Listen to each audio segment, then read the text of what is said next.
Hello and welcome to E&H Mythbusters. I'm Holly Hurst and I'll be joined shortly by Cole Conley and Mary Ruth Pruitt. Today we will be testing some nifty twists on projectile motion. Projectile motion in itself is not really that complex. Every time we toss a ball, we trust that gravity will pull the ball back down to the ground. But what if we make things a little bit more complicated? Instead of just throwing a ball to each other, let's head to the playground. Here's the situation. Assume that two people are swinging facing opposite directions. The speed that they are swinging at is not only the same, but the two swingers will be parallel to each other in the middle of their two paths. Here's the question. If the thrower tosses a ball directly up and across from him when both swings are at their apex, when will it be caught by the catcher? Our hypothesis is that the ball will be caught when the swings are once again at their apexes. The angle between the two swingers will be the same when the ball is released as when the ball is caught. This makes sense to us because if the ball is tossed while the swingers are truly at their apexes, the ball will travel as though the thrower is sitting still. There are a lot of things we need to control in this experiment. For starters, let's make sure the basic laws of the universe still work.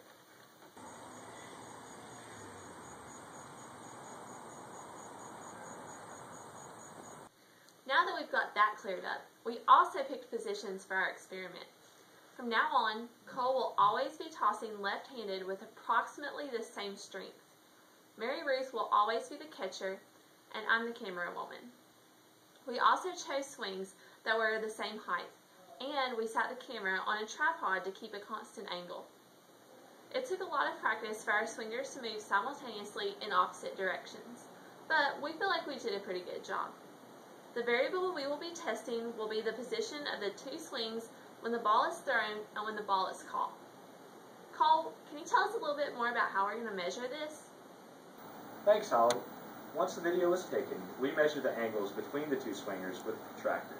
We compared the angle when the ball was released to the angle when the ball was caught.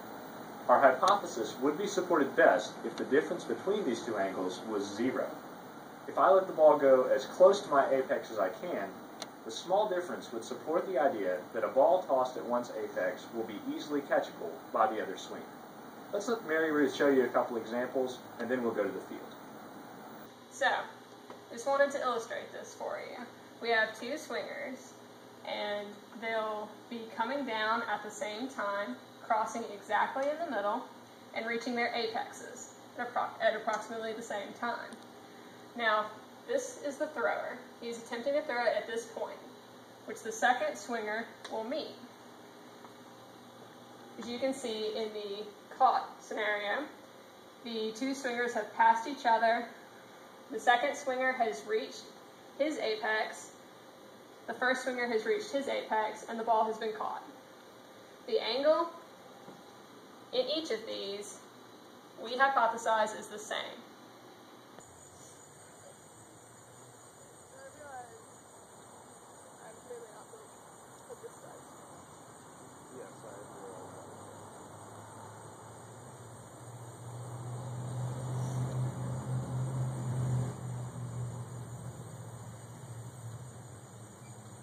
Again.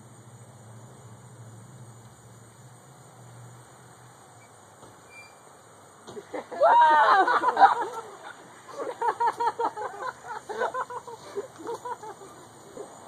point is, Mary Ruth caught it and dropped it, therefore it was.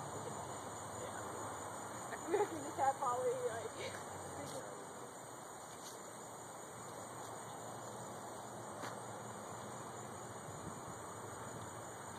Now you're doing good.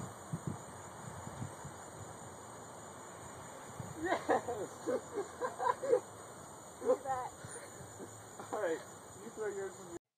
Time for an instant replay. As I swing backward, Mary Ruth also swings backward at the same rate. When my swing has reached its apex, I toss the ball to my left. The angle between us is measured to be 98 degrees. As we swing across each other, Mary Ruth catches the ball before we hit our apex, at an angle of 67 degrees, a difference of 31. Now, back to more trials.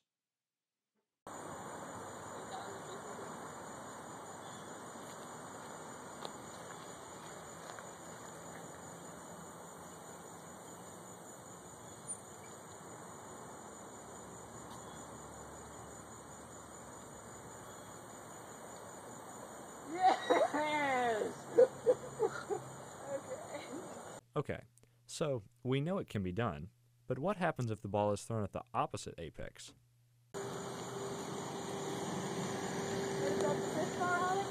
What? I don't know, I lost count.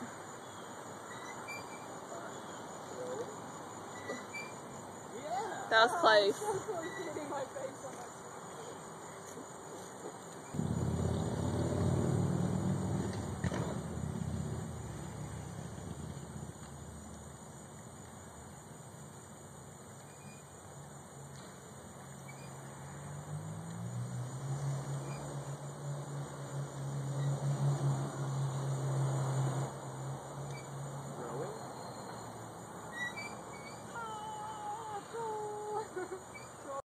After reviewing 20 trials of swinging and throwing, there were 7 which were applicable to our experiment.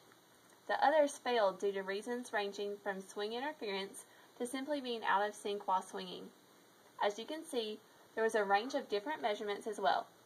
On average, catches were made about 26 degrees ahead of where we predicted they would be, where the difference is 0. By our standards, that does not support our hypothesis. So our hypothesis that the ball would be caught and thrown when the swingers were at the same angle was at least somewhat refuted. What could we have done to make our findings more concrete? Well, I think we could have done more repetitions because we were obviously getting better as our table shows. I also kind of think that one of the major things was when we measured the angles, we were pretty much limited to a protractor and pictures of the actual swing. And if we had something that could measure that on the fly, that would have been very helpful. Human error is also sort of a big deal with this project. I mean, the swinging wasn't completely perfect, and the placement of, the different throws wasn't always quite right. And Absolutely. Well, I guess we were wrong. According to our data, the ball was caught a good distance ahead of where it was thrown. Thanks for watching, and remember, don't try this at home. Go to the playground!